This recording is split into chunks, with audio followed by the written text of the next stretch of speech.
Hi, my name is Thabo Phalatse. I got an invite from the Wavy Attuned podcast to do a mix and express myself. So basically what I did there, took you into different atmospheres, different genres, played what I love listening to. I was a bit selfish. I played my favorite songs, some of my favorite songs. And I hope you enjoyed the mix. I really didn't plan it really. I just went with the flow and, curated an hour set. And that was basically it. And thank you so much for watching. Those that haven't watched it, you can watch it. Those that have watched it, watch it again and again. It's on the Wavy Attuned channel on YouTube. You will not regret it. It will give you a different perspective, a different type of sound, a different type of mood. Go ahead and enjoy it and share the links with your friends, your family, those that you know love music, those that you know that they would enjoy it, and they'll play it on the road while they travel, while they're at home, while they're hosting friends, while at work. But try to concentrate not too much on it because you're not going to focus at work. But it will give you a different perspective. Mark my words. Who is Thabo Phalatse? A young boy from Pretoria, Hebron, born in the late 70s. I'm not going to say which year exactly. But anyway, grew up in a family of music. I would listen to my dad play records, my mother play records, moved over to CDs, and I got a lot of inspiration from listening to the genres that they would play at my house, or at home rather. And look, I got a lot of opportunities to mingle with a lot of greats that we have in our shows, the likes of Vinny, the likes of Positive K. If I actually may add, Positive K is the one guy that made me say to myself, this is what I'm gonna go for. One day I wanna be a DJ, because he was the first person that I got to experience spinning records. And from there, obviously, we started DJing with house music, and I got a little bit bored, man, about house music, and I said, you know what, let's try the flip side. The flip side of a vinyl will give you an alternative mix. It will give you a certain type of version of a song, the loungy part or the dub or whatever. And I started, paying more attention to those genres and said, let me try this. And that's how I got into, the genre that you heard on my mix. And started saying, I think it's not about DJing anymore.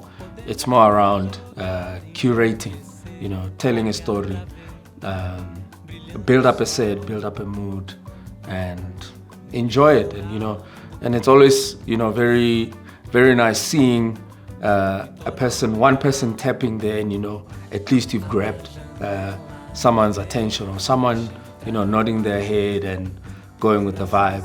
And talk about inspiration. There's a whole lot. I got to to travel. I got to meet up, like I said in the beginning, our greats. I can mention a lot, but most of them you are very familiar to, and obviously some of them you see me work with them in gigs, in events, in establishments, in movements. Some of you know me as part of the Avant Garde, and maybe touching into that, it would be fitting to tell you how I got into Avant Garde. With the niche alternative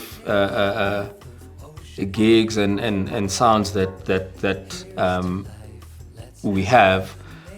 I mean, Avant Garde was one of the established movements where they would, challenge the status quo, where a whole evening or a whole day's event will be full of everything else, non-commercial, underground, lounge, bossa, hip-hop, broken beats, disco,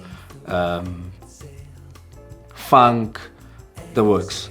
So Trev the Japanese, I got introduced to him by Vinny, KSK, the legendary KSK. I got to also get introduced to him through Trev the Japanese, and I think we were, like-minded, and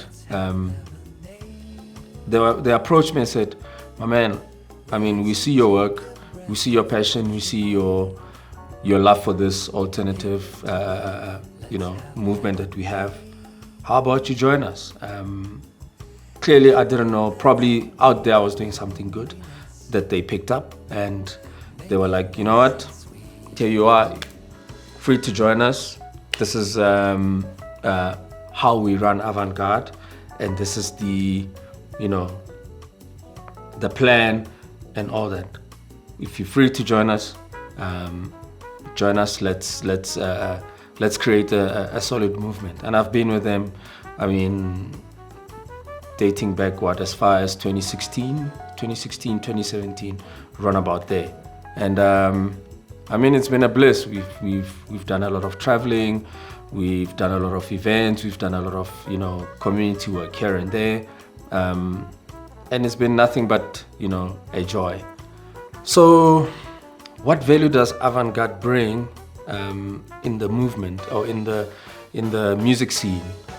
It's nothing really but an alternative. You get a lot of like-minded people who are easy on the ear, who are friendly. I mean, the events that we've been doing, I mean, I'll speak of Connecting the Dots, I'll speak of the then Felebration, which obviously turned into Sankofa Africa. It's a whole host of a breath of fresh air, where you have international connects, where you have DJs that come through, and those underground DJs that not a lot of people would know about, that would come and play. And it's a whole host of different movements within the alternative segment of the entertainment industry, where we get together. I mean, there's a whole lot of movements out there that we have worked with, and it's nothing but bringing good value into a collection of different genres of music, so as not everyone to concentrate on a single genre. It's basically an open ear to everyone. And basically that's the value that Avant Garde brings to the movement. So what affects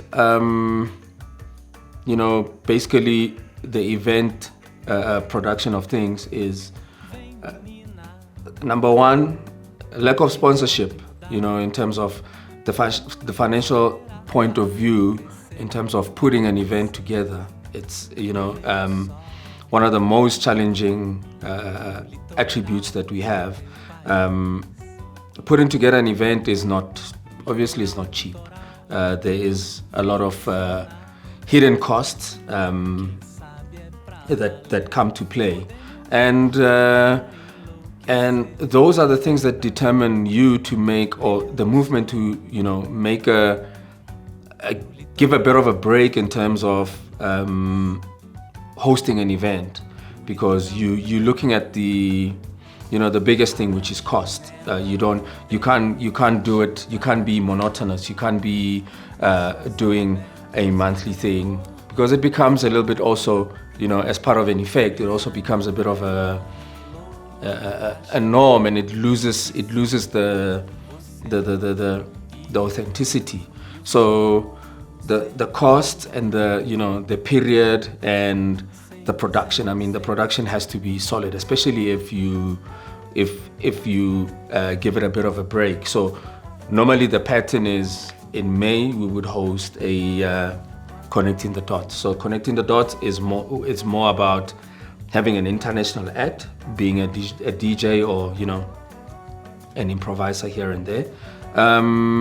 Then Sankofa is more concentrated on a band, even though we invite a few DJs either from radio or from the underground movements and that sort of stuff. So the business part of DJing and curatorship, and here I'm speaking out of my own experience, out of my own lessons of life. I mean, you could never succeed or develop if you don't acquaint with establishments like venues. I mean, I work with a lot of venues. Currently I have residencies in 2 spots in the Joburg area, and I do Thursdays and Sundays. And I mean, that is the interconnection with venues where they actually put trust in you in terms of curating a certain day of their business, and I think that's how I moved into not just being a DJ, but at the same time being a curator. I mean, with curatorship, it doesn't mean you have to be the DJ for the night or whatever. So you would invite people, have guests, guest DJs, do an opening set for them, let them showcase their talent, let them showcase their what they, give them a platform to express themselves. And that's how we acquaint with, the difference between, or the connection between a venue, a performer, a promoter, a DJ, a curator, which part of it is, majority what I play. So, and that obviously has the business, it's basically the business part of it, where obviously you're rendering a service, and which obviously a remuneration there comes into play. So yeah, that's the transition between me being a DJ and me being a curator, and me having a connection with establishments where I go and curate and host an event, or have a monthly movement with friends within the space. So what else do I do besides DJing? I work for a telecoms company, and what I do is I'm an account manager, and basically the skills that I have learned in my career, and combining it with the DJ work or the curatorship work, is, if I had to link the two, there's both things have a common goal of expressing yourself. When you're an account manager, you express yourself in terms of how what skills you need to apply in order to grow a client's business, or help them succeed in their, be it a goal, a 5-year goal, a 3-year goal, a 10-year goal, or whatever the case could be, and at the same time, I link those two. I link my career with the DJing. I'll put it as a hobby. I mean, it started as a hobby, but it moved over to being a DJ, to being a curator, and I just, it just gave me the opportunity to spread my wings. I just didn't have any limits. I just wanted to express and do what I love. And bear in mind, I love both my careers, and I think I've turned the DJing from a hobby into a career over the years. And the lessons I've learned from my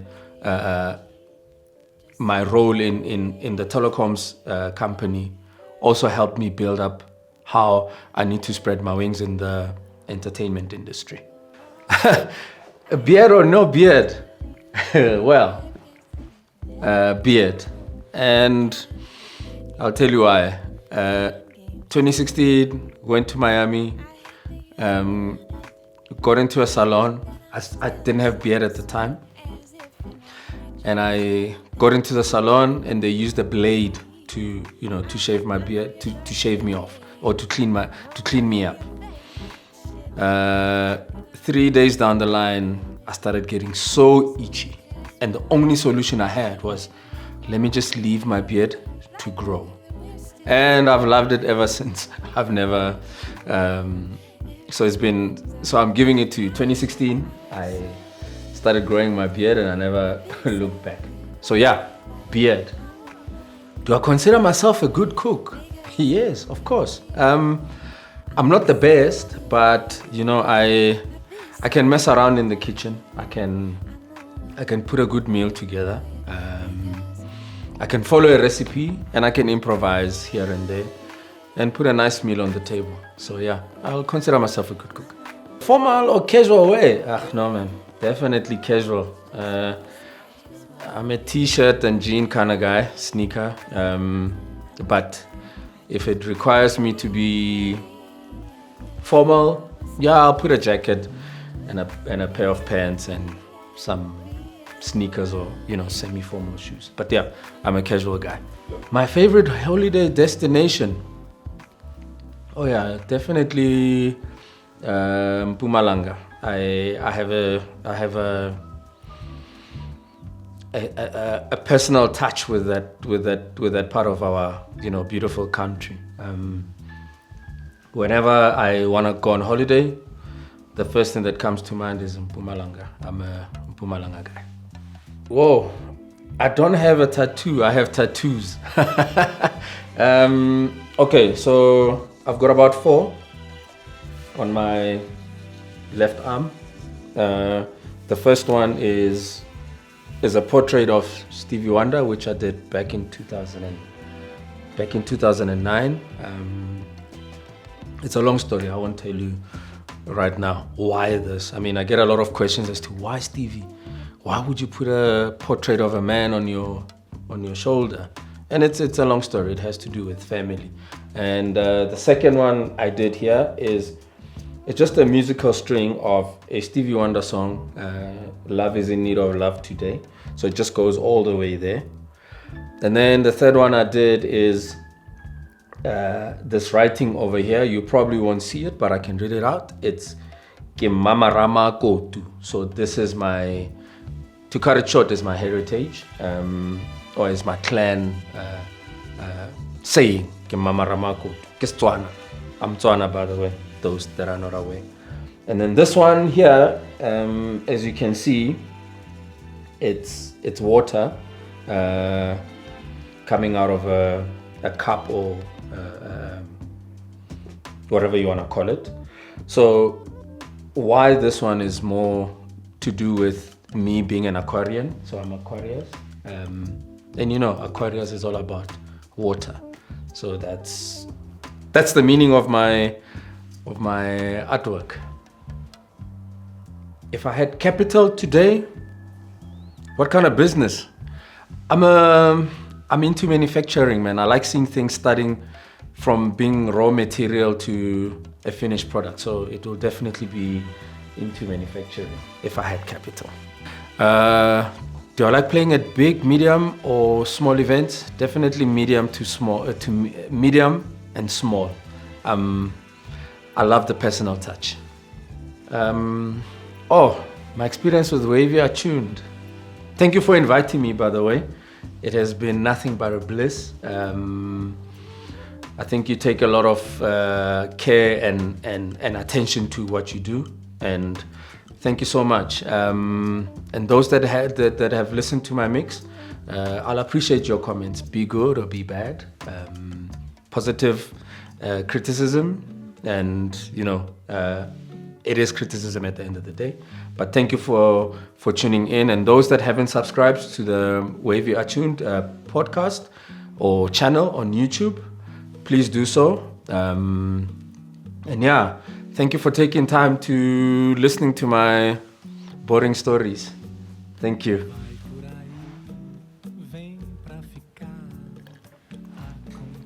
Done.